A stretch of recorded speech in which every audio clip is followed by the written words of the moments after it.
And we will start with an invited talk, and María Díaz Trigo will tell us about High Resolution X-ray Spectroscopy from X-ray binaries. Yes, thank you. Okay, hi everyone. First of all, thanks to the organizers for inviting me here to give this talk. This is one of the last classes of objects that we're going to be seeing in this workshop. So why are X-ray binaries important? Why do we want to study them?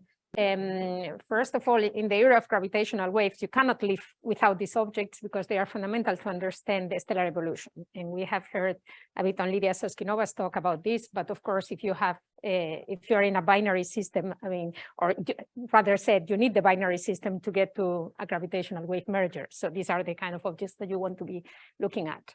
Then they are, of course, also great laboratories to study mass accretion and jet formation and test beds for general relativity. But you could also claim, okay, there are also AGN where you can do this. But the very distinct feature of X-ray binaries is that they have variability timescales that go from milliseconds to days and months. And this implies that we can see changes in the accretion processes in real time. And this makes these objects fascinating and very hard both for observers and schedulers of telescopes to follow. So X-ray binaries come in two flavors, high mass and low mass X-ray binaries. And the high mass and low mass refers to the mass of the companion star.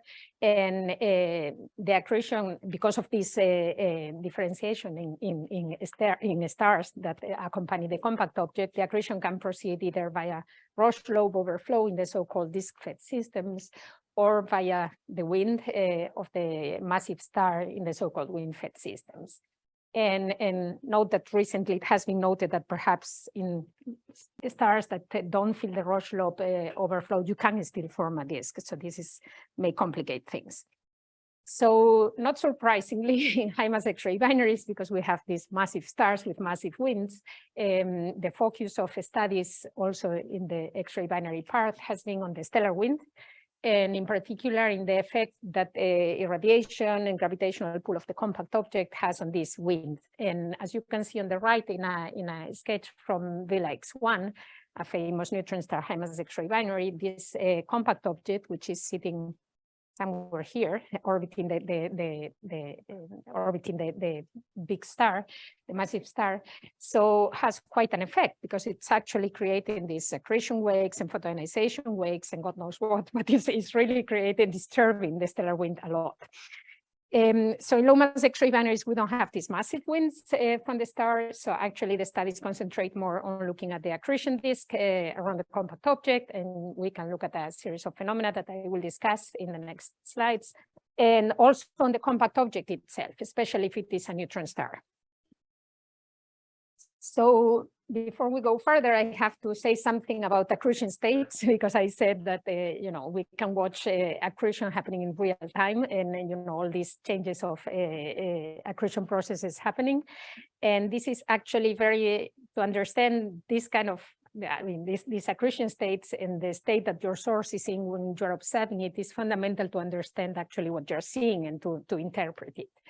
So this is for a black hole X-ray binary, but in principle, it could be also for a neutron star X-ray binary. You have typically, states like these two on the top, where you have the Shakura-Sunyaev disk that is around the compact object coming all the way down to the innermost stable orbit.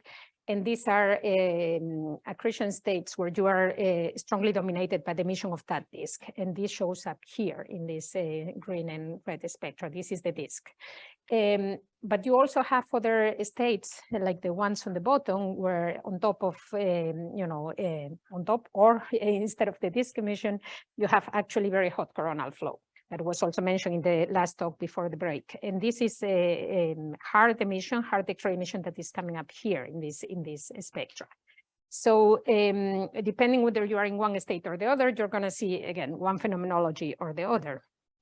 And indeed, when you are looking at one of these sources, you can see the sources transiting through all these states, especially if you have transient accretion outburst, but also in persistent sources, you can see them going from one to the other. And this is a diagram, a hardness intensity diagram that we use track and to understand where the source is in at any given moment. So it passes through, hard states at the beginning to soft states and then goes back to hard states. Now, interesting enough, as you heard also from the last talk, I mean, these different states have also different accretion ingredients. So while we see jet emission, and this is known for many, many years, I mean, in these hard states here, it seems that when you pass through soft states, the emission is quenched, or even, ejections are observed of this jet material. And instead on the left, we see winds. And this is a relatively new topic, I mean, from the last decade. And it's being researched very intensively because we don't know exactly whether this is all the truth, that we only have like the winds there, and why is it? Why is this happening? Now, why do we look at this object in X-rays? And I guess from the name, you can infer already that they are very bright X-ray objects, therefore X-ray binaries. And this is good and bad at the same time, because since we have, actually, let me go back to these sketches, because since we have, this powerful source of X-rays, we have also plasmas that are popping up at every place. So we can see emission from the disk itself, from the inner disk, from the outer disk, or absorption, because you are looking against the bright source. But you can also see from the accretion stream, or the impact of the accretion stream into the disk, some plasma in absorption. And you could even see, again, emission lines from the neutron star or absorption. So it's all, given that we cannot resolve these sources spatially, it all becomes a bit complicated. And definitely you need high resolution spectroscopy in X-rays to disentangle all these components. But if you manage to do so, then it is really cool, because you can really, again, like use all these shifts and shapes of the lines and, widths to understand where all these components come from. And if you understand them, you can even, use them to determine masses of the compact object, or see if your object has had a supernova kickoff, for example. So now I wanted to go very quickly, because I don't have time to talk about all the things that we can do with X-ray binaries with this high resolution spectra, but I want to show you at least what to showcase everything that can be done. So reflection has been, again, is observed from the inner disk. This has been addressed in Javier Garcia's talk extensively. So I won't talk about this. I also won't talk about the studies of the ISM that have been addressed by Joanna 2 days ago. So here's the absorption lines that you can see when you use the X-ray binary as a background source. I want to say just a couple of words about bursts from the neutron star, because we had this morning talks about nuclear burning, and nuclear burning did happen in these neutron star surfaces, and in neutron stars it happens on a localized region, a hotspot. So you have, for a very short time, so a few seconds that you see here in the light curves, like an enormous increase of luminosity, and this is irradiating, of course, very suddenly all the disk and so on. So you expect actually some changes in all the plasmas that are there due to these bursts. And so we look at, or we try to find such changes. But there's also something which is even more interesting, and that has been pursued, unfortunately, so far with no success, which is looking at gravitationally redshifted lines from the surface, from the photosphere of the neutron star, and during the burst. And the reason to do this is that if you find them, you can actually determine the radius of the neutron star. And this is the quantity that we need to actually put some constraints on the equation of a state of neutron stars, which has been so far difficult. And again, it's because masses can be determined relatively well, but radii cannot be determined, or the uncertainty is quite large. So you can also do jets. Jets is typically something that in X-ray binaries you do all the way from the infrared to the radio. All the time we hear about these observations, but actually they can also be done with X-rays. And here's one beautiful example by Herman and collaborators, where you see in SS433 blue shifted and red shifted lines from the precessing jet, and by looking at all the all these metals going blue and red, you can actually determine constrain the opening angle of the jet and the base, so where these lines are being generated, which should be the closest to the black hole. Okay, so after telling you everything that I won't talk about, let me stop a bit or stop a bit of more time on discussing accretion disk atmospheres for low mass X-ray binaries. They are intimately related to winds from these accretion disks, but Peter Kosick will discuss the winds later, so I will focus mainly on the atmospheres and say a couple of words about radial velocities. So the story, I mean, with looking at these atmospheres, started, of course, when Chandra and XMM were launched, and no wonder. So there's one detail about X-ray binaries that perhaps is not known to everyone outside the field, which is that we can determine pretty well its inclination as opposed to other systems. And at least we can determine it pretty well if they are high inclination. And the reason is that there's a companion star. So you will see eclipses of the companion star at every orbital period. But even if you are at a bit lower inclination, not to see the eclipses, which are not so common, you see actually structures in the disk here, which result, we think, from the impact of the accretion stream onto the accretion disk. So you still see this kind of dips in the light curves that recur at the orbital period of the systems. And so when you see such dips in the light curves, you say, okay, I know I'm looking at high inclination, these sources. So what happened after the launch of XMM and Chandra was that X-ray binaries, everybody started to look at X-ray binaries. And then in the highly photoionized lines from iron 25 and iron 26 were detected in X-ray binaries, in many X-ray binaries. You see examples here.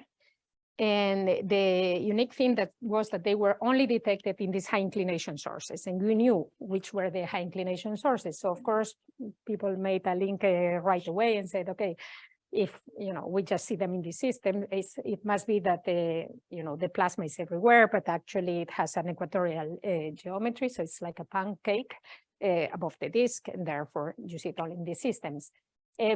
Now it looks very easy. It actually was not so obvious 20 years ago because people didn't know very well how to, or at the beginning didn't know how to make the disk with enough scale height that you could actually see that those structures at 60 degrees. And but they soon realized that if you have a concave disk, then you start irradiating it from the neutron star with a neutron star or emission from the central disk, and then this disk is gonna start like evaporating upper layers and getting thicker and thicker, and then you get more exposed to X-rays and get even thicker. So at some point you manage to get actually such scale heights of 0.1 or 0.2 H over R. So then it's very nice because you can see these absorption lines when you look right through these atmospheres. And after that, most of the work has been really dedicated to understand the vertical and radial stratification within such atmospheres. And I refer you also to Peter's work on Hercules X1, which is a very nice work trying to determine this vertical stratification. So first observations of these sources, I mean, we're just, doing an average throughout the orbital phase and looking at, we have the lines and they are there. Then, of course, as we got more and more observations, people started to do some very detailed phase result studies. And here, if the data had enough good quality, you could start seeing actually more than one component. And this is very interesting because again, all the first observations, we just thought, okay, there's one atmosphere, that's it, a couple of lines there.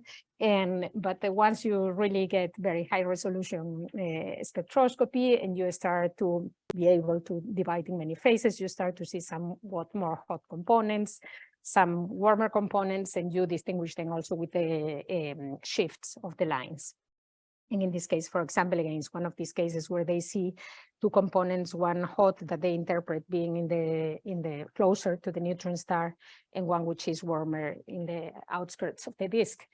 And by the way, I mean, it is interesting to note that when only one component is detected, perhaps because, again, loss of best data, people always place it, or they are always consistent with being in the outskirts of the disk. This is relevant for the discussion that Peter will have on disks later, so keep this in mind as well.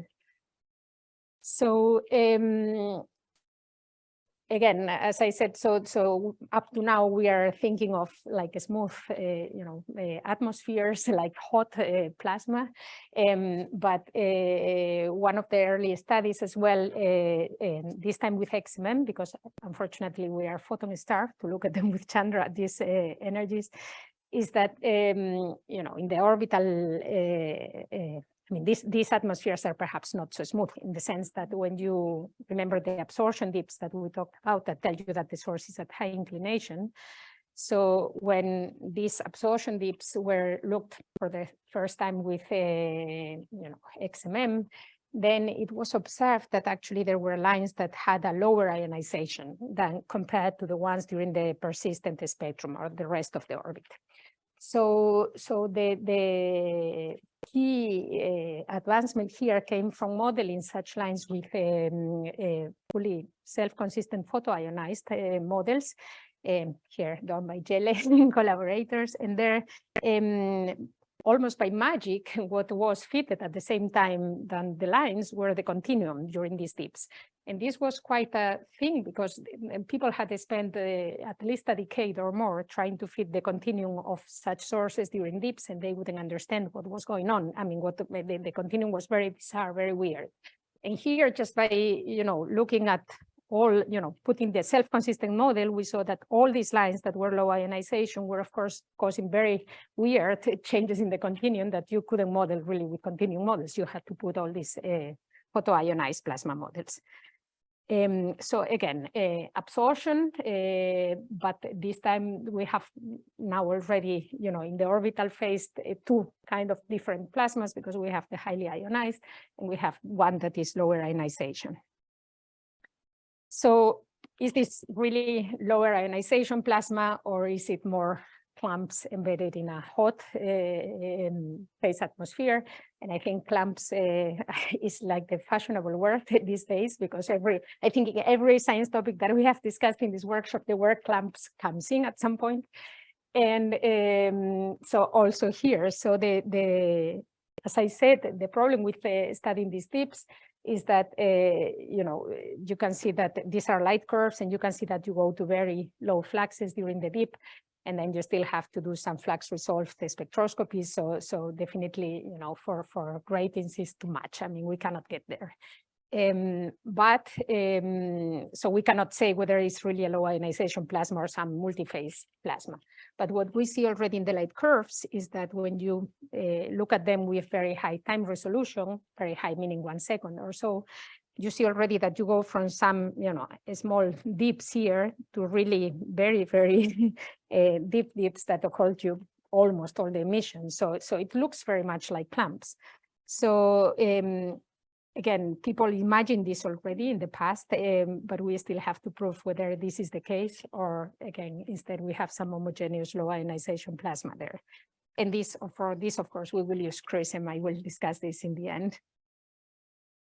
So one last note here about the ionization of the plasmas that was realized actually a few years later was that when I said, we always saw these iron 25 and iron 26 lines in these hot atmospheres.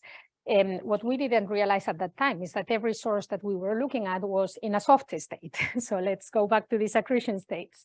You heard yesterday actually from Misak that also in AGN, the SED that you have illuminating your plasma is of fundamental importance to understand what you are seeing, the lines that come up.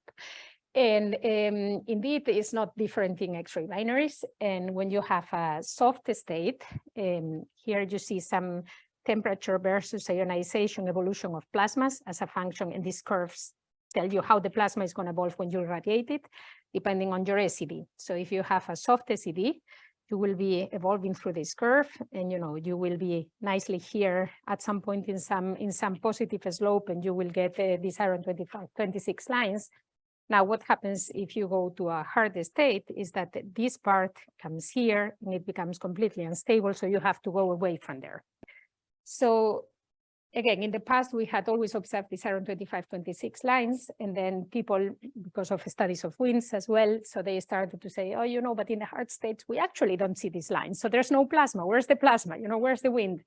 And the interesting thing that I find, and again, the absorption lines, as you can see here, they are gone. So in the black spectrum.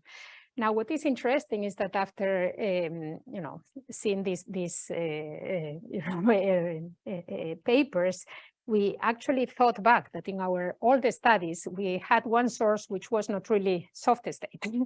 And this hard state source was very weird because actually at that time we thought it looks like it's dipping all the time, right? It's not just during the orbital phase, at this particular phase where the accretion stream is impacting, but we have absorption everywhere, and it looks very strange, and you can always fit this absorption with low ionization plasmas. So perhaps what we are seeing here is that, again, because you have a hard state, you are moving to this unstable branch, and then you get this multi-phase plasma, and you are seeing the low ionization part of it.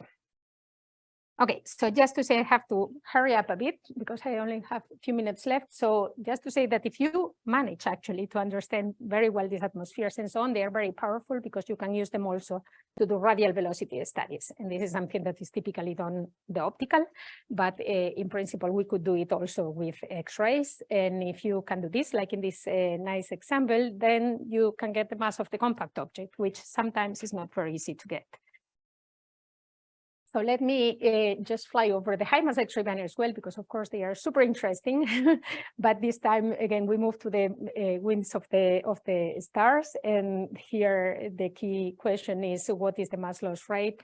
So that to determine the mass loss rate, we need to understand the clamping again. And so studies in these sources go all around the stellar winds, but again, looking at all kinds of features that you don't see in single stars, in single massive stars, but you see in binaries like this accretion and photonization wakes and focused winds and shocks, etc.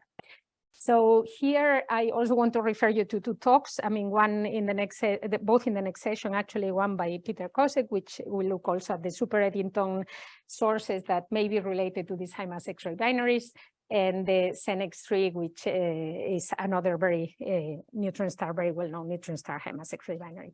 And I will just touch very shortly on two of them, SIGX1, where I find it very interesting because even though you're studying the stellar wind, you see these absorption dips that maybe ring a bell with what I have just told you from the low mass X-ray binaries. And here you see all these absorption lines that are also, the same studies are being done that for low mass X-ray binaries in the sense of looking at flux resolved spectra during these dips. And then you see indeed this emission or these absorption lines changing. And then you see that, they interpret as clumps also passing through your line of sight, this time embedded in the stellar wind. And this is Vela X1, a neutron star high mass X-ray binary, where things get a bit more complicated because you have the neutron star that passes through this, is embedded in this stellar wind. And so it creates also some kind of accretion wake and so on. And this is the responsible, we think, for very strong differences between the spectra that we see at different phases. So whether you pass through this accretion wake or not in your line of sight. But even if you don't pass through this accretion wake and you think you're looking only at the stellar wind, some interesting perhaps development in the past years is that they have seen also variability, which is at the kilosecond time scale, which is pretty large. And if you want to translate this to size of clumps, if you believe these are clumps, these are really enormous. And, you cannot call them clumps anymore. So in this case, they suggest that they could be shocks. So again, something to investigate further. So let me spend just 2 minutes telling you how amazing CRISM is going to be. I mean, to look and solve some of the problems that, or the open questions that we still have. As I said, unfortunately, we cannot resolve these sources spatially because we have all these components, and if we had images, it would be great.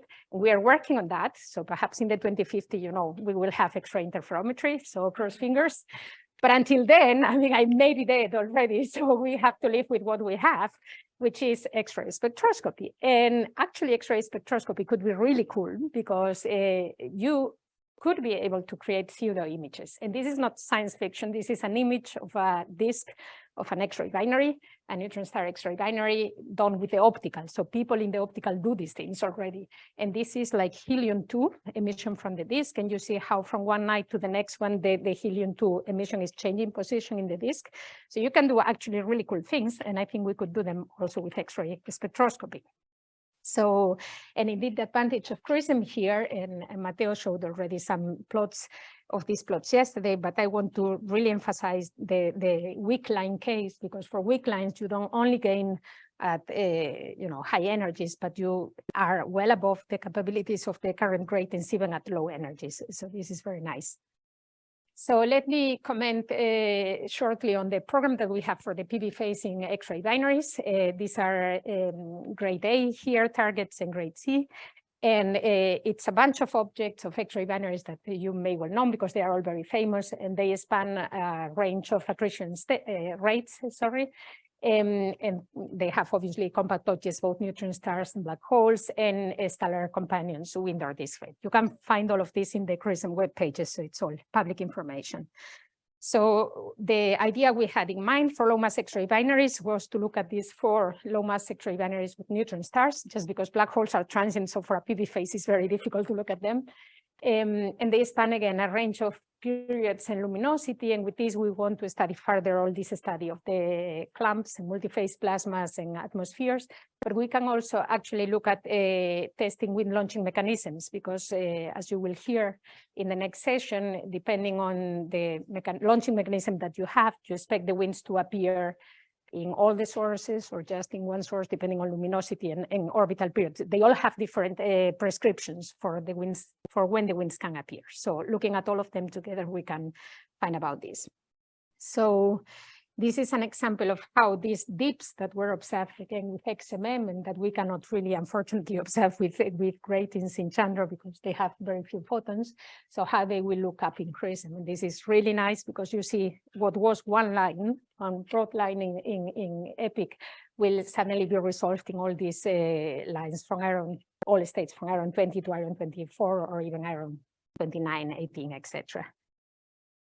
And to finish up, so for high mass X-ray binaries, we also have a very nice set of very, very well-known high mass X-ray binaries, both with black holes and neutron stars. And here again, we're going to be looking at the stellar winds. And here we're going to attempt for the first time also Doppler tomography in Cen X-3 by observing a full orbit, but also we're going to look at modulation of the wind by the pulsar in the X1 clumps, of course, and obscuration even by Wolf-Rayet wind in Cen X-3. Nice thing here is that we are going to try to determine also the mass of the compact object in Cen X-3 that is still debated, and look for perhaps accretion these winds in these objects. Those that are assumed to have disks, they should have also these winds. So let's see if we can find them. And that's. And beyond the PV phase, of course, there are many more things that you can do. And I refer you to this review paper that we did last year to see everything that you can do with CRISM. So if you are short of ideas, please read it and go and propose after the PV phase. And I leave you with my summary here, and thank you for your attention.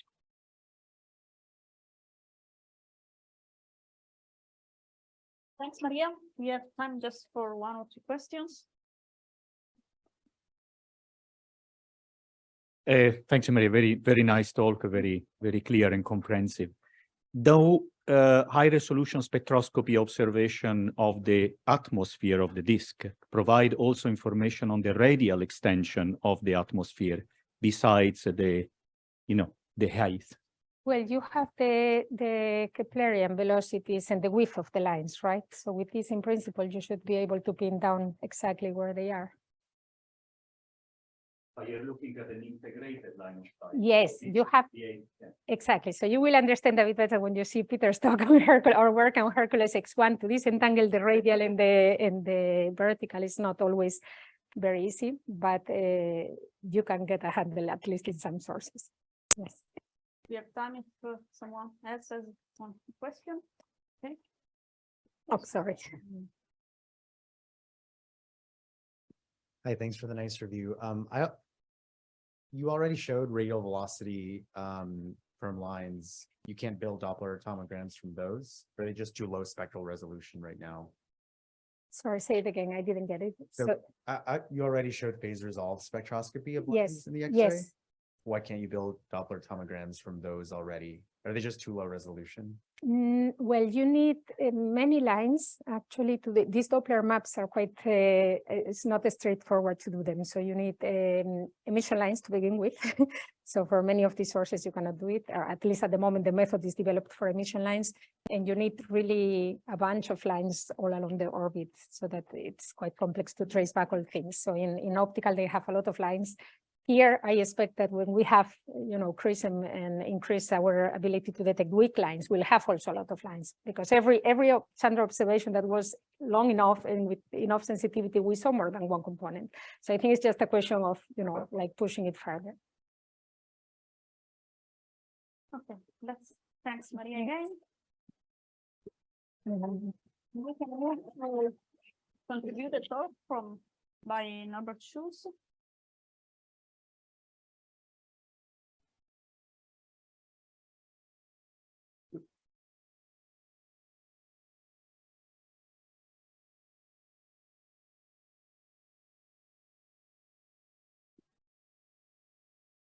Does this work? Okay.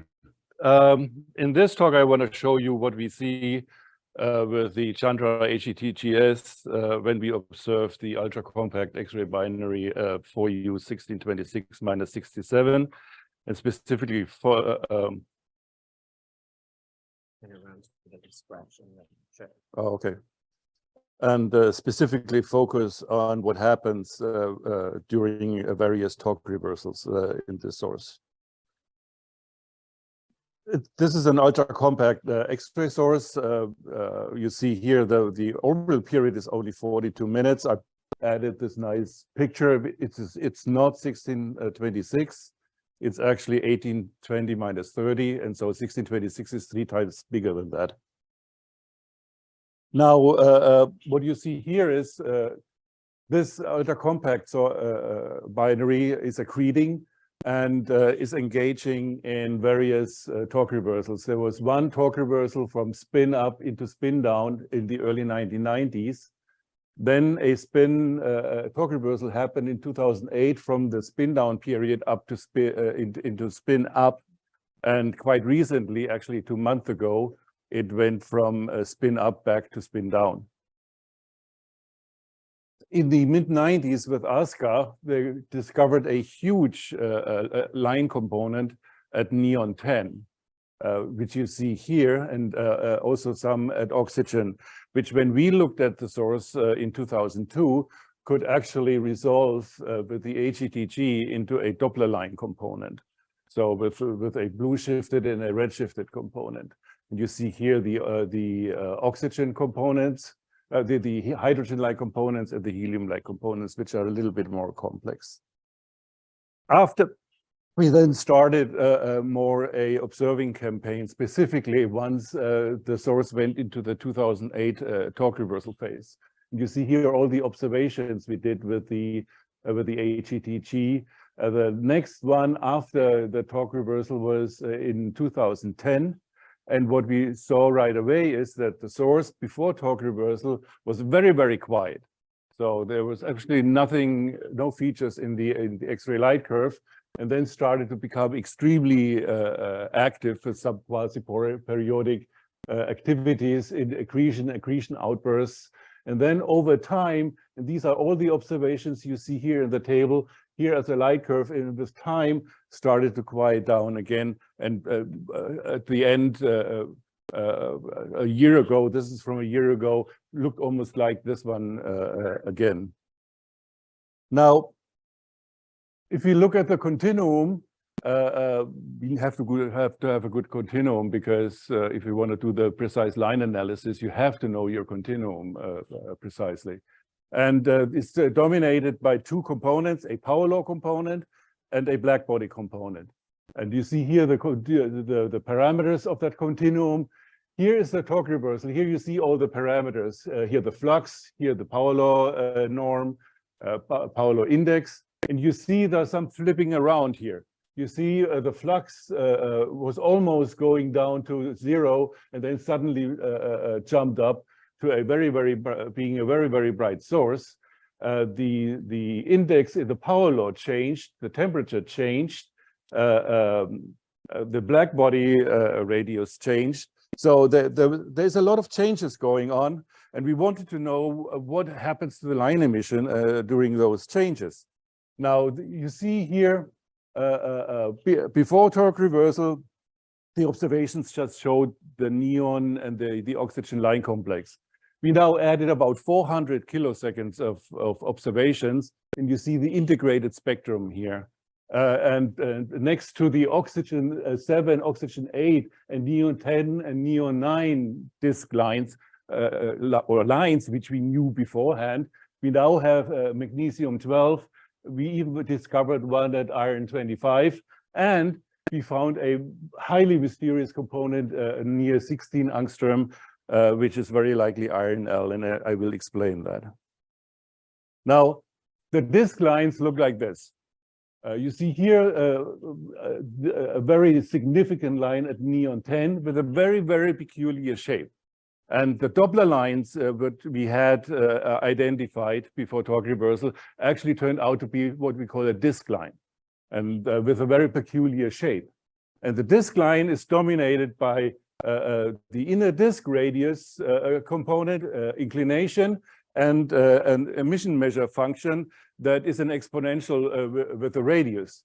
And the shape of this function is very, very dependent on that Q factor. And so that peculiar shape we see in the HETG spectrum matches those disk line functions that have a very, very negative Q.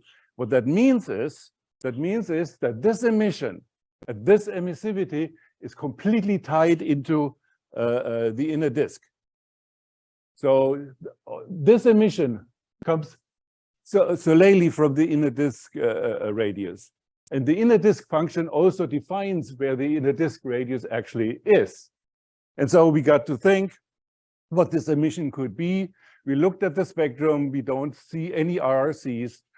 Our line ratios actually match more collisional than photoionized spectra. And the fact that we are pinned into the inner disk, we don't have any models that could produce photoionized emission at this small area, poised us to make a strong case that actually we see collisional ionization in these lines. Now, we still have a problem here, because even if we have this volume of collisional ionization, and in the inner disk, we know the densities are fairly high. So we're not in the low density regime. We can heat that area, but we can't make that radiation come out. So what we have to postulate is that this inner disk area is heavily fragmented and porous, and that allows for photons to escape. And that's what we see. Now, it's a postulation. However, now we're coming back to that mysterious line emission Paul Hemphill identified in the LETG, but couldn't make any sense of it. After 400 kiloseconds, we actually can, because what we see here is we see a broad iron L fluorescence line that is obstructed by additional iron L absorption. These two absorption lines match exactly the one from iron L2 and L3 absorption.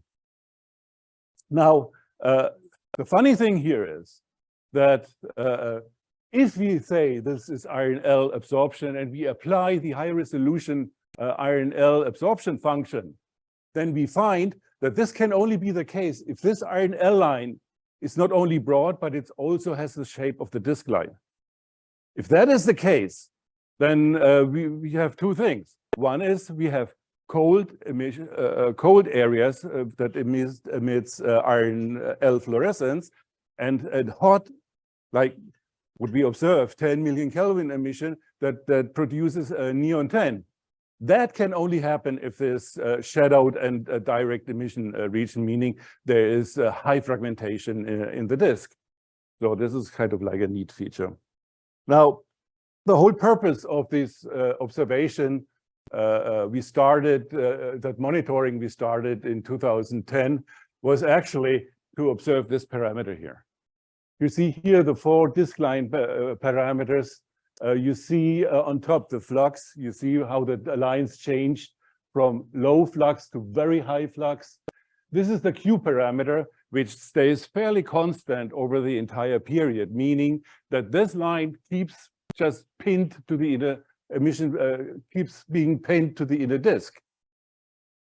Here, what you see is that from spin down to spin up, the inner disk radius crosses the co-rotation radius, which has to be the case if you go into spin up. You have to go, the disk has to break into the magnetosphere in order for the X-ray, for the period to go up and to be spun up. And that's actually happening. Now, we predicted what happens if we go to the next torque reversal. Now we have here, that's more a sketch than a scientific plot, but we plotted our inner disk radius with the uncertainties we have, and we predicted, and this line here is when the next torque reversal was supposed to happen, based on when the previous torque reversals happened. So, funny enough, the torque reversal already happened 2 months ago. It happened here, and that was totally unexpected. And the question now is, how does that happen? Does the inner disk radius go beyond the co-rotation radius or not? And so we got a DDT, we got the data. I don't want to spend too much time on that because I haven't discussed it with my collaborators yet, but it looks like that the inner disk radius is not crossing the co-rotation radius. And that means that the disk dependence on those torque reversals, which is very strong from spin down to spin up, is not very relevant if you go from spin up to spin down. And so we project that the changes in the inner disk radius will basically cross the co-rotation radius around here, which means that's exactly the next occurrence for the torque reversal from spin down to spin up. And so we figure that the inner disk radius is a marker for spin down to spin up, but not from spin up to spin down. Well, and here I just give a summary of the history, what we did. So we have the first paper which identified the double peak lines. Then we had a second observation to study the shape and the flux, and we thought the source would go into quiescent and would go away. Then the torque reversal happened, and we discovered that it's actually a disk line. And then we discovered that 16 angstrom feature, and then we finally made sense of some of this. Thank you.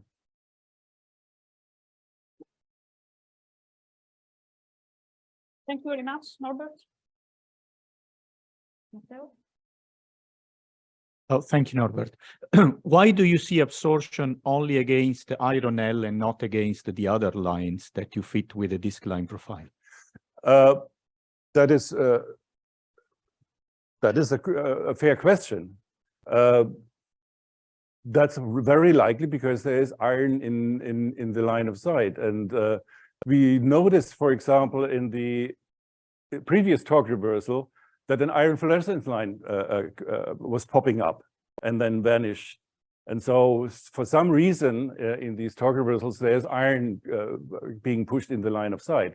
Why not the other? I don't know. The thing is, if you go to neon, neon doesn't have any features in the edge. And if you take iron L, the ones we have is not very much. So we have about 10 to the 21. If you go to 2021, you wouldn't see much edge in neon. So it might as well be there, but we don't know. A quick question. Could you go back to your cartoon, the slide before? Oh, the funny one? Yeah, there. So you're saying that the magnetosphere is a co-rotation thing and the disk would be Keplerian, right? So that red, blue circles, those are like a shear layer of, I mean, some kind of gradient in the azimuthal speed. Well, no, what I was doing here is make a projection. Well, what I was doing here was a projection.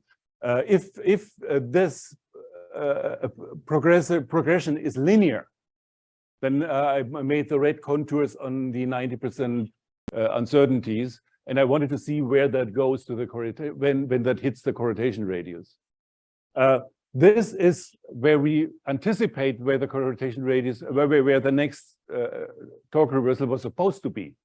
And so I made the blue curve, exponential curve, and said it cannot be linear, it has to be exponential. When we observed the actual torque reversal 2 months ago, that all fell apart. Yeah, all I meant was that the disk is not co-rotating. It lies outside the co-rotation radius. And you're talking about whether it moves in or right, out. But right. yeah, So doing spin up, it's inside the corrotation radius. Doing spin down, it's outside. Okay. Let's thanks Norbert again. And if there are no questions, you can write down on Slack. And now we have another contributed talk given by Pragati Pradhan.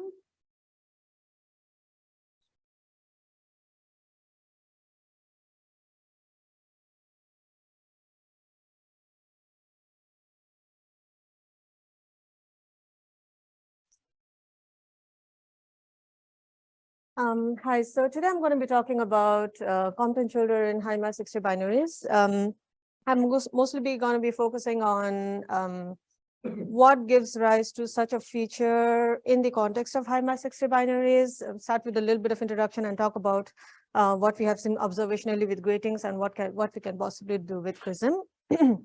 And at the very beginning of the talk, the first day of the workshop, Jose here said that he doesn't like fitting emission lines with, Gaussian features, and I'm going to do exactly that.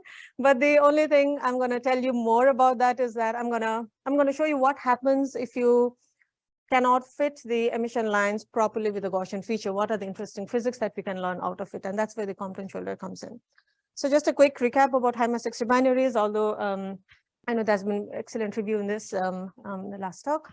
So high mass X-ray binaries, massive star and a compact object, and the kind of compact objects I'm talking about are neutron stars. So basically it has and this is an excellent illustration by Victoria. So you expect like the stellar winds to be clumpy. So what you can essentially do is, if this is, let's say, a compact object and you have radiation coming out in all directions, when it intercepts a clump, you kind of see changes in X-rays, and that can be seen as changes in absorption, for example. So this one here, this plot here, let me see. Okay, so this one here is what you would see in case of direct emission. But if there is absorption, then you would see some sort of a dip, especially in the soft X-rays. And what is not shown here is that you also have a lot of fluorescence emission in those clumps. So ideally, there would be an increase in the iron K alpha line as well as the neutral iron line. So this have created a scenario that kind of qualitatively fits this picture. So let's say you have, it's better to start with this feature here. Let's say you have a neutron star here. If it is engulfed in a big clump of matter, let's say, then you see an increase in absorption, and at the same time, an increase in the strength of the iron line. Whereas in other phases, when there's less occultation, the absorption goes down, the strength of the iron line, or the equivalent within this case, it actually goes down. And this kind of correlation shows that, this showcases how your clumps can actually be, how the stellar winds can actually become clumpy, and the absorption and the fluorescence can actually tell a lot about the X-ray variability. Now, so now a very special thing happens when so for this kind of fluorescent emission, and that's exactly what I mean by Compton shoulder. Matthew introduced a bit in his talk last day. So instead of the emission line fitting with a nice Gaussian, you kind of see a shift or a shoulder along the lower energy side. Now, if you zoom in further, you're going to see this as as this shoulder right here. And this is detectable. This was first detectable for a high mass X-ray binary in GX301-2, highly absorbed source. I'm going to talk about a bit about why this kind of features are actually seen and why this is so sparse. So this is a quick reminder to all of us to understand how Compton shoulders are formed. Basically, if you have an X-ray source, these are the primary the photons that are emitted from the source. And if this is a clump, you undergo fluorescence here, and then you see a primary line. This is the normal 6.4 keV line that you fit with the Gaussian. But something special happens when, let's say, this kind of X-ray sources are it's engulfed with, let's say, a lot of matter where it can undergo such scattering. So let's say, consider another scenario in which you have the X-ray photons, normal 6.4 keV photons forming here. And now instead of, now what happens is this 6.4 keV photons, once it is formed, if it undergoes Compton scattering with electrons probably at rest, then what happens is it loses its energy because it loses direction as well as energy. And according to this formula right here, you can actually calculate what is the shift in the energy that you gain. And it's maximum for typical parameters like this, it is maximum for the backscattered photons when this becomes 180 degrees. So that shift becomes around 0.13 keV. So what you are actually seeing here when you combine these two lines is the line at 6.4 keV and some additional photons that has lost its energy because of Compton scattering at 6.24 keV, leading to that shoulder-like thing, the Compton shoulder. And so that was detected for GX301-4, a highly absorbed X-ray binary, and also marginally for another highly absorbed binary. And it's important to note here that there are specific conditions for us to see the Compton shoulder. A lot of 6.4 keV photons, of course, more photons, more scattering, and also material for absorption. So this is mostly seen in case of highly absorbed X-ray binaries, and this is like a weak detection for another such source, also seen with gratings. Now, there are so many high mass X-ray binaries that we've seen so far. So why only 2 of them as of yet? Well, I'll come back. I'll discuss the third one in a minute. But first of all, the answer is obvious because it really needs high resolution spectrum. I mean, you can kind of make out that there is some sort of asymmetry with the CCD quality spectrum, but it's not really conclusive. But you really need like gratings and high calorimeter to actually distinguish this kind of feature. And if you want to understand more details about it. Also, it depends a lot, and that will be the focus for the rest of my talk, is so it's dependent on the geometry of the observers, the optical depth, the electron temperature, abundances, etc. So then I come to this curious case of a very highly absorbed high mass X-ray binary. It has absorption. It's one of the most highly absorbed binaries that we know, 10 to the power 24 easily, absorption going up to 10 to the power 24 easily. Now, so this is one of the, so this had perfect conditions for a Compton shoulder. It was sufficiently X-ray bright. Lot of, you see here, this is the K alpha photons. You see, it's very strong iron line reaching up to 2 keV of equivalent width. So it's really, really strong. Most of it are absorbed. So you would expect a very you would expect some sort of Compton shoulder for this kind of system. And then there has been talks in the past that I'm not presenting here. I don't have the time, but there's been debates in the past about whether there has been a Compton shoulder there, and Ralph here has a beautiful paper talking about Compton shoulder here with XMM and neutron star and extra simulations and all that. But so the bottom line was it looked like you don't really see a Compton shoulder. If at all there is a Compton shoulder, you would expect very less fraction, and we were not. It's really puzzling to understand why that's happening. And while we are at it, I also want to show you how narrow this. Take a time to appreciate how narrow these lines are. It's like about 150 to 200 approximately. So it's very narrow for such massive stars like this one. You would expect some form of Doppler broadening and stuff like that. So it's really, really narrow. It kind of tells you that it's not very far extended in the stellar wind. Somewhere close to the compact object is where this is really forming. But anyway, so coming back to the Compton shoulder, you see that you have very less fraction, from previous literatures, and that is indeed what we confirm with the gratings data. And I'd like to thank Claude and the HETG team for actually investing a lot of time for this.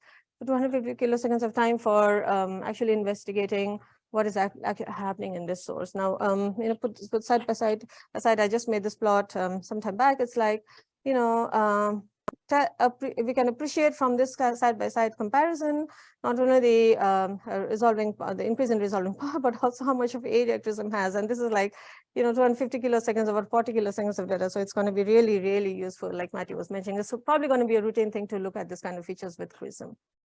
Anyway, so zooming in here, I'm showing in the Chandra data that we actually have. I don't fit it with a component shoulder, but you kind of see your additional residual here. Now I use the same model to fit it to simulate a resolved spectrum for 40 kiloseconds, and you see this kind of you know nice residual shape right here.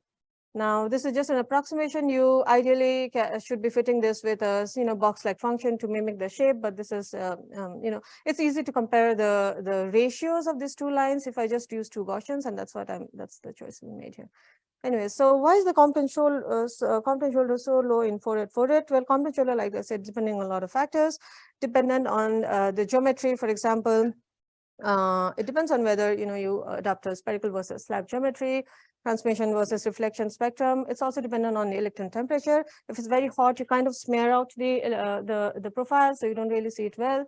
And there's a very interesting prospect discussed by Ralph in his for a paper that there's a possibility that if the absorbers are not entirely made up of gas, but also if the dust to gas ratio is larger, then there's something known as a self-blanketing effect, in which you actually reduce the optical depth of the clump itself, and that can lead to reduction in the Compton shoulder flux. So this is what I was talking about. This is F is a fraction of Compton shoulder versus the narrow core or the iron line.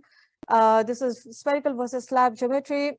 This is the cosine angle for the slab, but you see that you really expect very different fractions of Compton shoulder for these two cases. Also dependent a lot on not only on absorption but also on the electron temperature. So using the Compton shoulder flux, you can kind of get an estimate of what the Compton what is the electron temperature. So where exactly in the circumbinary medium, or where exactly in the stellar wind the Compton shoulder is actually lies. So you see for higher electron temperatures actually gets made out. And like I briefly mentioned, dust also changes the optical depth. So if you have dusty observers, which is likely the case for 4.8, and that is also confirmed with the mid-IR spectroscopic measurements of the companion star, that you actually expect a rim of dust around it, and that's likely where the iron lines are forming, and that's where the Compton shoulder is actually not seen. So yeah, so if you ask me, I work on only on data analysis. My future work will always be to have more data. Like Claude mentioned, is also job security. So for future work, I'm going to be looking for like highly absorbed sources. So we have an accepted Chandra cycle, 25 data for another highly absorbed source, and also I'm performing some data analysis. Because we expect this for mostly highly absorbed sources, we can in principle look at, for example, kind of a time resolved or a phase resolved case where you have large absorption and look for these features. For example, I'm showing this plot here for GX1 plus 4. This is variability with MAXI GSM, just a random line here that shows, anything above it is highly absorbed and low absorbed, whatever. And so this is like, you can look for this kind of features. So this is the feature, this is in preparation to what we would expect with prism, prism on Compton shoulders. And I'm happy to take more questions. Thank you.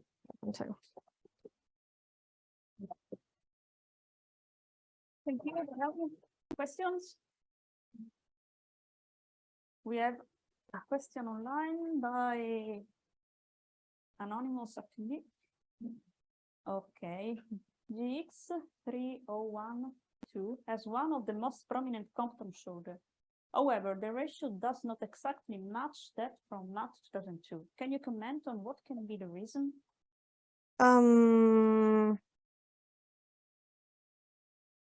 There's a lot of, so for GX301-2, I have to look at this deeply, but for GX301-2, the Compton shoulder is also variable within the observation. So they had a long observation and they looked for the pre-periastron versus post, and they actually see a change in the Compton shoulder flux ratio.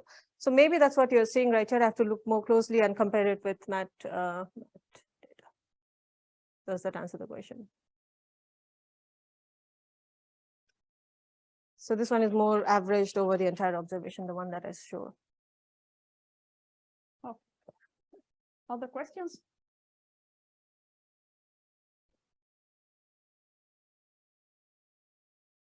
If not, we can move. And now we have a series of, thanks again for that. We can move on. Now we have a series, I think, of 3 minutes talks. And the microphone. The first one should be given by Herman.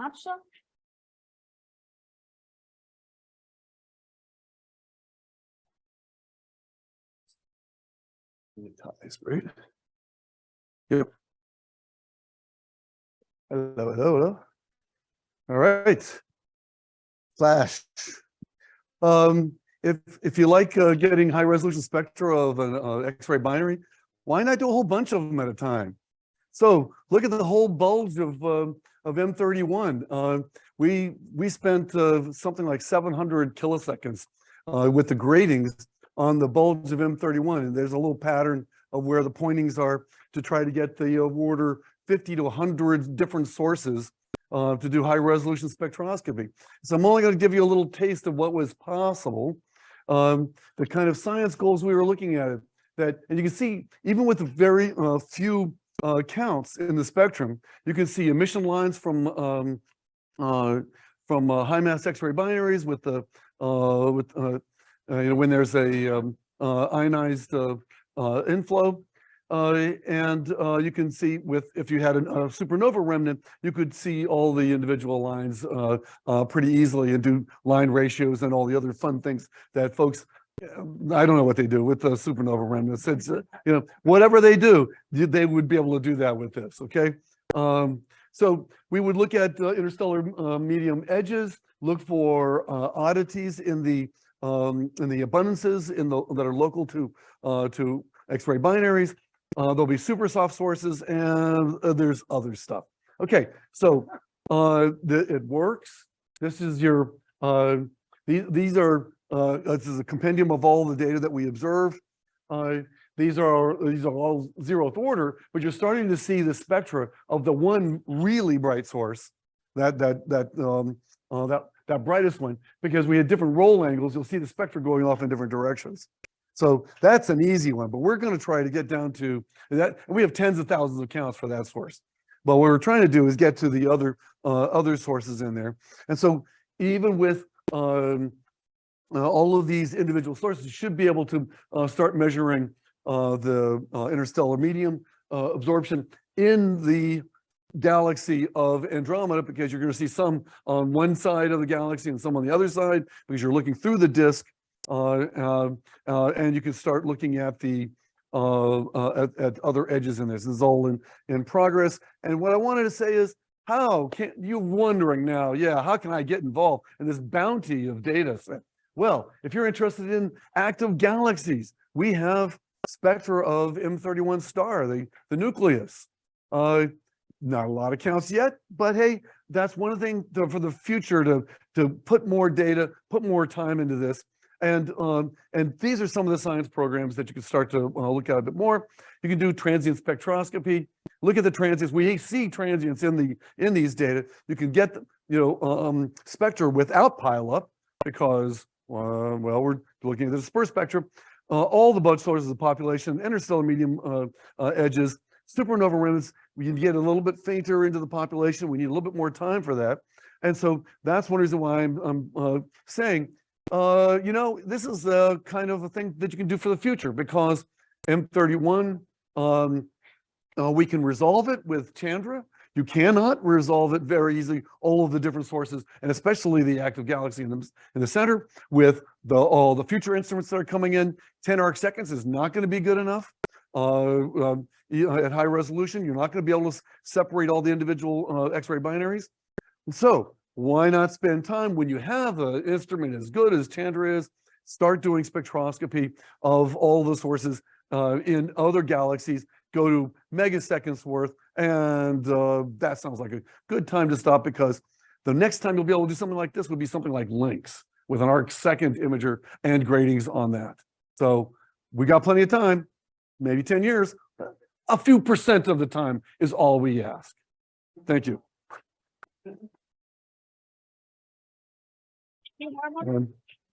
And no questions, please, no questions. Now we have another short talk, even in remote, by Sreya, yes. Okay. Can you hear us? Hi, am I audible? We can't hear you. Have you switched on microphone? Am I audible? Okay, okay, we can hear you and see your slide. Please go on. It's okay now? You can start. Okay. Hi all, myself Shreya. I'm from Christ Team to the University Bangalore. So I'm here to talk on the topic inquest of extra transients in NCC 4552 and using Chandra telescope. So first we need to know what are X-ray transients. So X-ray transients, as the name suggests itself, they are temporary sources which show sudden increase in the X-ray emissions. And as the name says, it means passing away with time. They seem to appear for a short time and they disappear after that and eventually reappears after some years. So from the figure, you can see in the first figure, there is a small circle inside, there is an X-ray source. But in the second figure, it's not seen, which means it is a transient source. So the telescope we used is Chandra X-ray telescope. Of course, you all know about it. So I'm not going to explain about it. So the galaxy I'm using is NGC 4552. It is also known as Messier 89. It is an elliptical galaxy. It is discovered by Charles Messier and it's in the constellation Virgo. It is of the distance 16.25 megaparsec. And its RA and tech are given. It's also having a supermassive black hole with a mass of about 700 million solar mass centered at its center. The softwares used for the analysis are Xiao 4.14 with Calb 4.10.4 and Hisoft and Xiao image DS9. So coming to the data part, the data we use are from the observations conducted by a span of years from 2001 to 2012. These are the four observation IDs we use, and longest exposure time is for 2072 observation ID. It's 55 kilosecond, and shortest is for 14359 and 40 kilosecond. And the data are downloaded in the form of primary and secondary files, which is in the PIX format.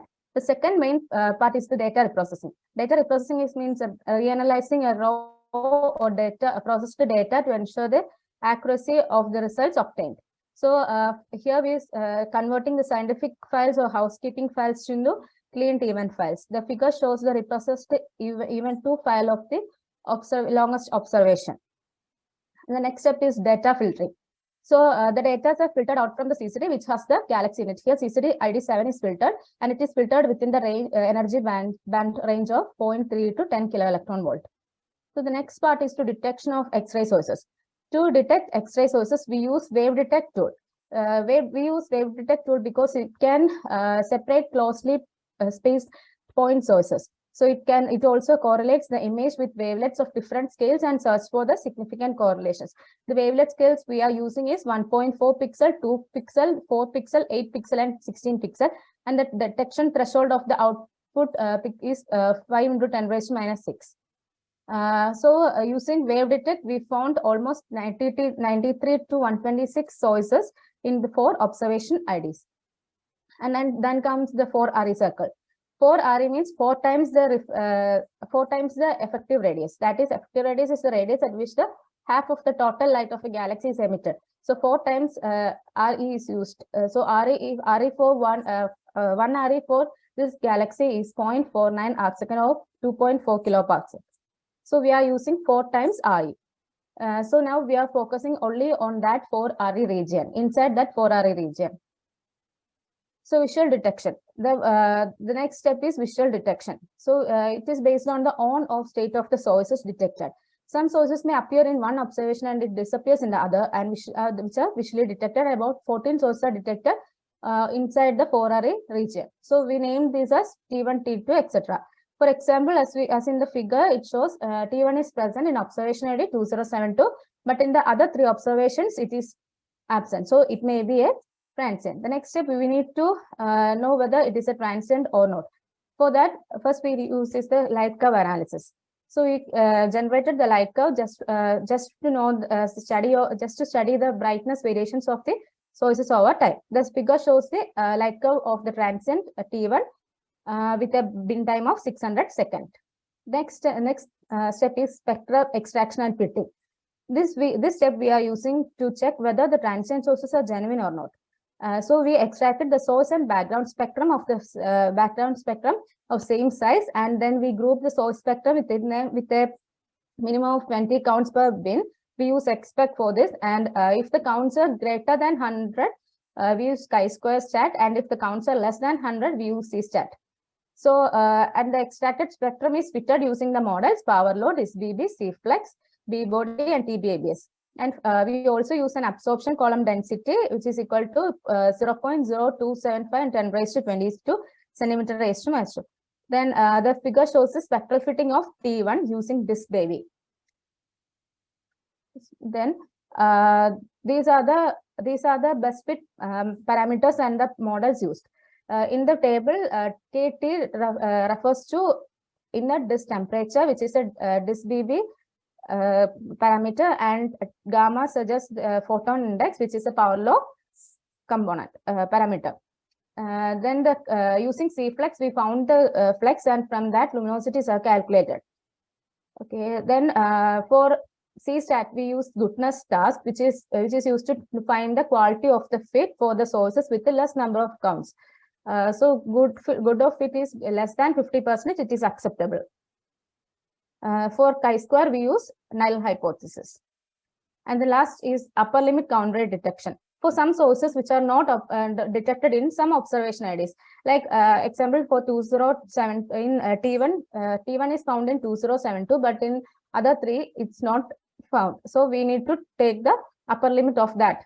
So we calculated the upper limit using AP rates and then converted into flex in the energy range 0.3 to 3 kilo-electron-volt by using web beams and by giving the best fit parameters. And then we calculated the ratio between the detected luminosity and undetected luminosity. And then we classified it into transient source, transient candidates, and possible transient candidate.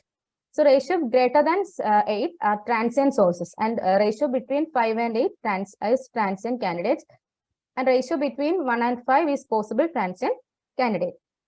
As from the table, you can see the transient classes, and T1 and T14 are transient sources, as they having ratio 18.7 and 89.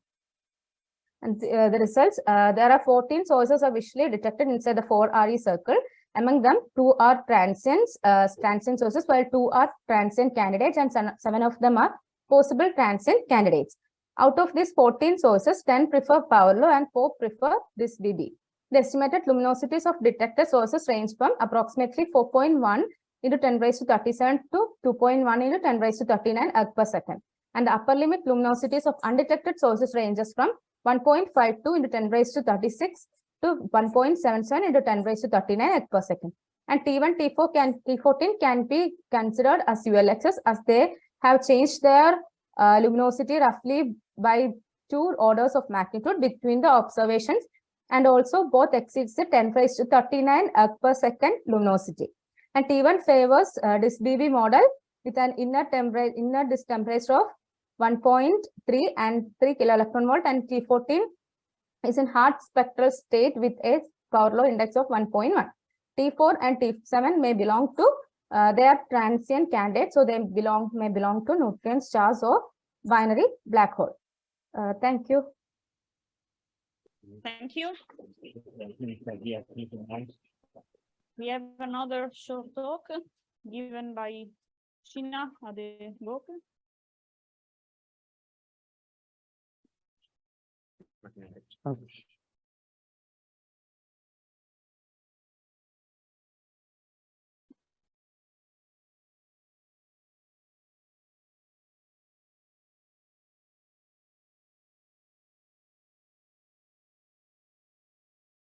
All right, thank you. So I'll see how much I can do in 3 minutes. So I'm going to be talking about MAXI G1803-298. So it's a black hole X-ray binary. And so this is based on data from NISA and NuSTAR. It went into outburst in 2021, the first and the only time we know of. And there are 4 NuSTAR observations. So this talk will be based on the first observation, actually. So the source is still in the hard states during this observation. And here I'm showing the light curve from the source. So this is the NuSTAR light curve from the source. And then by the side, I have the hardness intensity diagram. So we can see dips in this source. And it's one of the things that actually interest us in looking at this source. The dips appear to be recurrent, having like a recurrent period of about 7 hours. And the same is actually, so one thing, I mean, that's what we see in the HID anyway. So the intervals of the dip are actually consistent with the photons being harder compared to intervals without the dip. The same is seen actually in NISA. So I have NISA light curves up there and then NuSTAR light curves here. So in trying to probe the nature and the origin of the dip, we actually divided the light curves into intervals we call persistent and then intervals we call dip. The spectrum is reflection dominated, as we see in the panel below. And so one thing we did was to actually individually fit the spectra from the persistent and the dip spectra with relativistic reflection model REX0. And we can see additional features present there, including probably distant reflection for the persistent, and then dips. Absorption dips in the spectra. So these are spectra, not light curves. So absorption dip in the spectra of the dip spectra data at around 6.6. So to understand the nature of the dip, then we jointly fitted both of them and then introduced an additional absorption column only for the dip spectra. And that gives an additional absorption column of around 20 times 10 to the power 21 per cm square for the dip spectra. So evidently, the material that is causing the dips is probably coming along the line of sight and creating these deep intervals. So this looks a little messy, but what I have here is the plot to the left is when I introduced NISA. So the simple addition of an extra absorption column is not enough to actually reproduce the spectrum, the NISA spectra. So we went ahead to actually generate table models using Xray. And then 2 free parameters, the absorption column NH, and then the ionization parameter. And then I have the values here. So this prefers, or this shows that during the dips, the absorption column of the material is about 50 times without the dips. It's moderately ionized or lowly ionized material. One thing we also see from the spectral fit is the fact that the source is probably an highly inclined source with an inclination of about 70 degrees. And this spin is also very high. I talked about absorption dips previously. So we also went ahead to actually carry out a statistical analysis to estimate the significance of these dips. For the dip spectra, the dips in the spectra are actually very prominent, and they are detected at above 3 sigma at around 6.61 keV.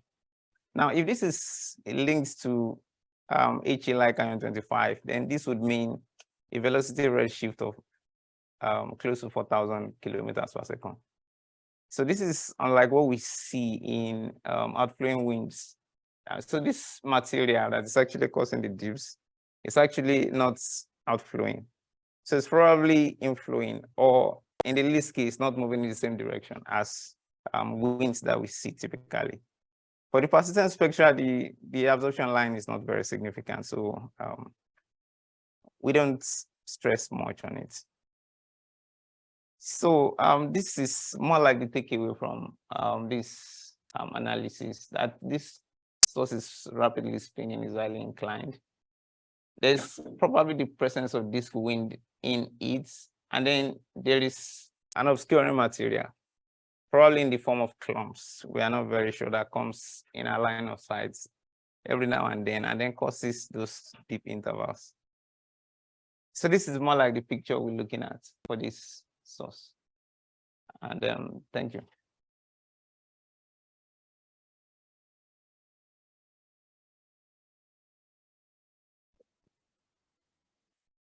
other 3-minute talk given in remote by Nazma Husain. Can you hear us? Yes, I can hear you. Yes. Okay, Hi. we can hear you. Okay, can you see my screen? Yes. Okay, let me start. Hello, everyone. I'm Nazma Husain. I'm from Jamia Millia Islamia University. I'm a PhD student. Today, I'll be presenting my work, which is broadband spectroscopy of 4U1543-47 in high soft state. So 4U1543, it's a transient black hole binary systems. This means that it has gone into these certain outbursts during its, since the time its detection. But one of the recent outbursts in 2021 was particularly interesting because it occurred after roughly 20 years of gap. And this also made this outburst one of the brightest outbursts ever observed for any black hole binary system, reaching a peak flux of 12 crab in 2 to 4 keV energy band. So as the source quickly reached its peak flux, therefore all the extra emissions detected the source in the decay part, including AstroSat, which works in an energy band of 0.7 to 80 keV. And AstroSat detected it on 9 separate occasions, spanning a long period of 3 months. We have used these observations to understand the spectra of the source. The source was too bright for on-axis observations, and therefore the first 3 observations were done by considering an offset of 40 arc-minute for safe detection. So we studied its hardness ratio, and we found that the source evolved in hardness. Hardness suggests the contribution of hard photons to lower photons. And we found that the source evolved throughout our observations. So based on the similar hardness value, we divided our 9 observations into 8 segments. So coming to the main analysis, which was broadband spectroscopy, we first applied different spectral models, relativistic and non-relativistic, and we found that the disk flux contributed more than 95% to the total flux.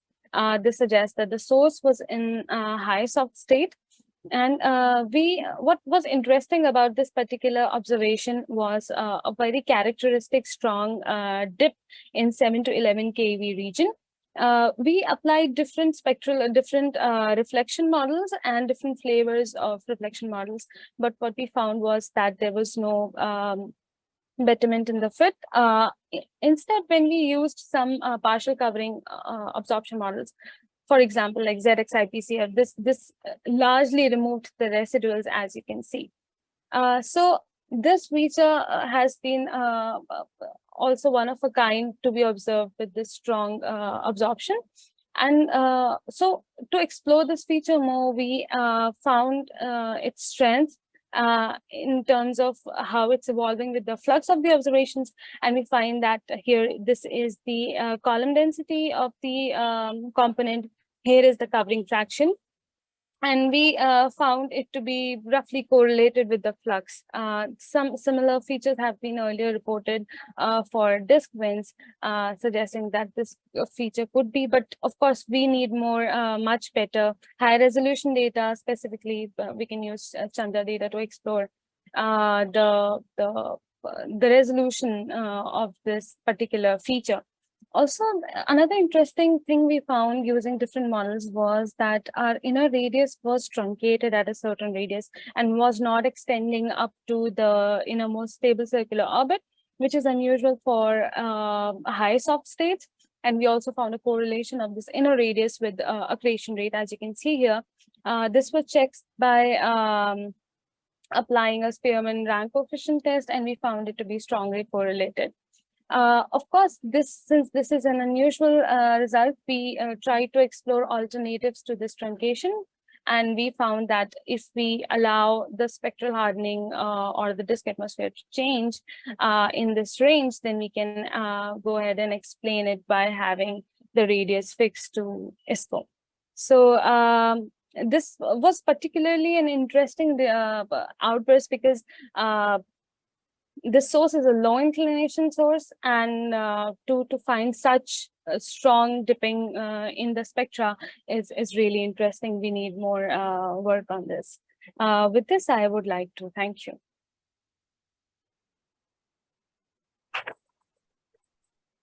Thank you, Nazma. And we will conclude this morning session with a contributed talk given by Jose. Okay. It's given in remote. Yes, hello.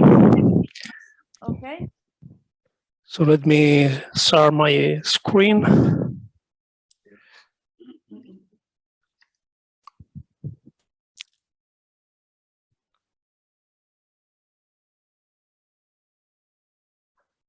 And just tell me if this is working on. Okay, we can see your screen. Please. Okay. So hello, everybody. First of all, I would like to thank the organization for giving me the opportunity to present this talk, which is related to the high mass X-ray binary, Centaurus X-3, observed by XMM Newton, and focusing the analysis on its RGS spectra. So at some point of this work, these people helped me to do this the work presented in this talk. So let's move to the outline. Maybe this is a delay.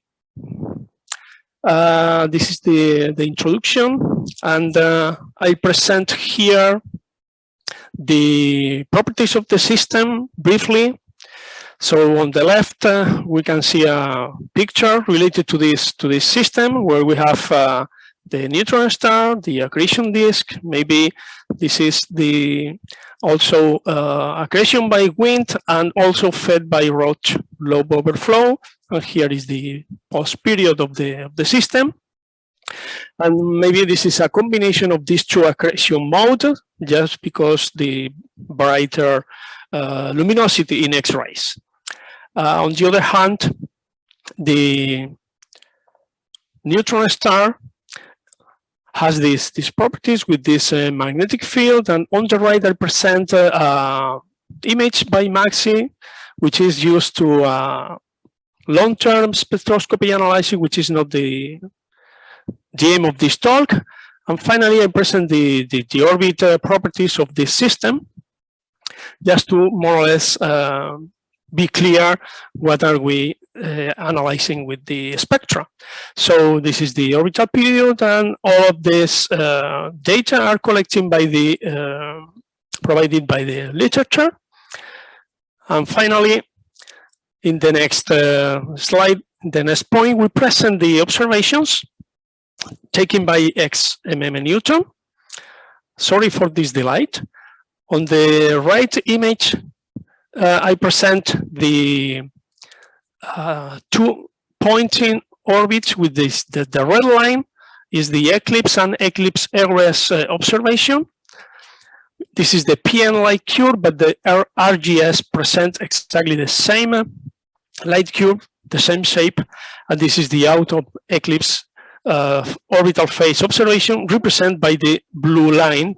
And this is an schematic sketch of the orbit taken by Sanhofer et al. And this is an scale. And the ephemeris for taking the orbital phase was by Falanga et al. This work, so these observations were published by other authors, but here I focus on the RGS instrument. Here is the mode of observation and the duration.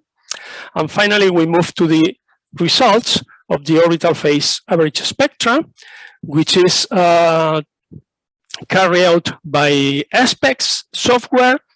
And after some different tries to describe the continuous with different observers, different continuous components, so the best fit in the eclipse spectrum is a combination of two collisional ionization equilibrium components absorbed by two components, one in interstellar medium, which is fixed, and intrinsic, which is variable according to the orbital phase, and the out of eclipse spectrum is described by the modified black body and a component CIA, and four different absorptions components.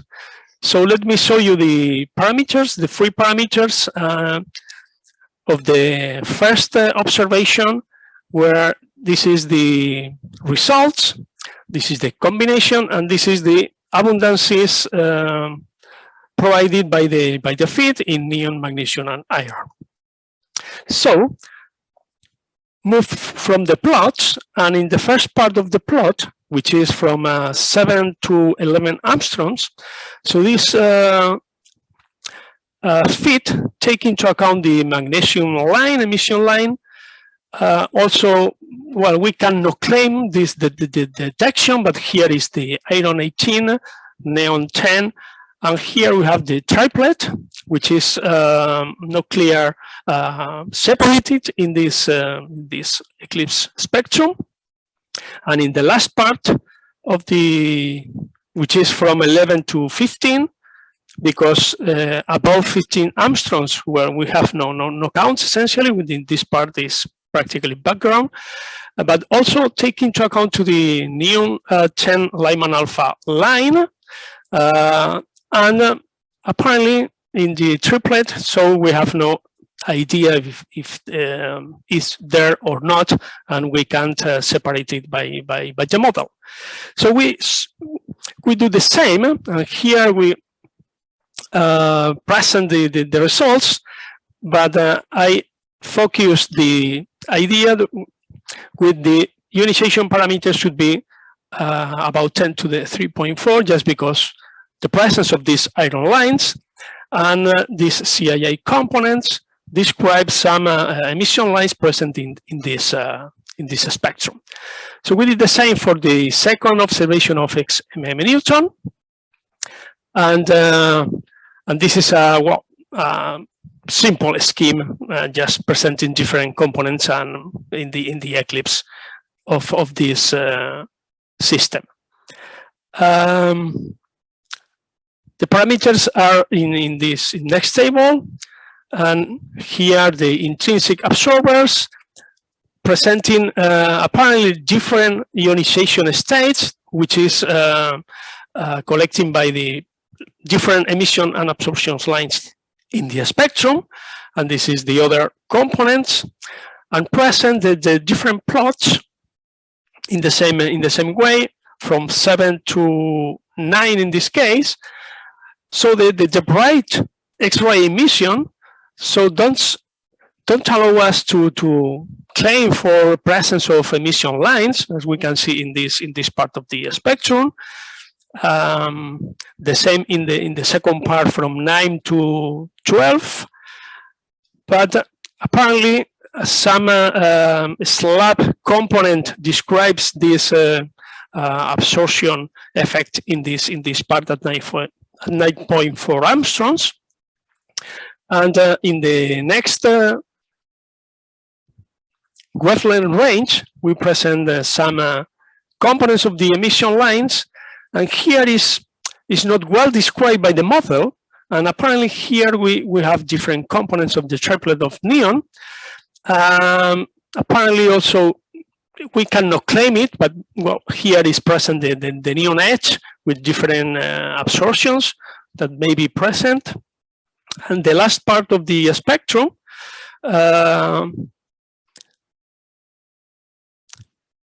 is also present, maybe the iron edge L2 and L3 at this point, although the model can describe properly this phenomenon. And well, if present is so weak, the oxygen 8 alpha line, and above 20 angstroms we can't see anything in the spectrum. So here focus the same idea, because also with lower equivalent width, but this also present, so the parameter ionization should be at this order of value. and the unresolved triplet, we try to describe using delta lines and just to do some estimation. Maybe this is weird, or well, this is a speculation, but well, we obtained the R ratio and the G ratio, and apparently, well, tell us that the ultraviolet photospheric field is maybe important in this part, and the density should be larger than 10 to the 12 per centimeter cube. So the idea is maybe collisional ionization equilibrium is not a good model, but maybe we have in presence of an hybrid plasma that we need to work in depth in order to look for a better description. And this is a simple picture of the system. Should be the neutron star must be here, which is more properly the part of the center of the observation. So let me finish with the conclusions, and I just point out some limitations of the best fitting models, just due to the blending of lines, no unique solutions, and although I think hybrid plasma should be present in this system.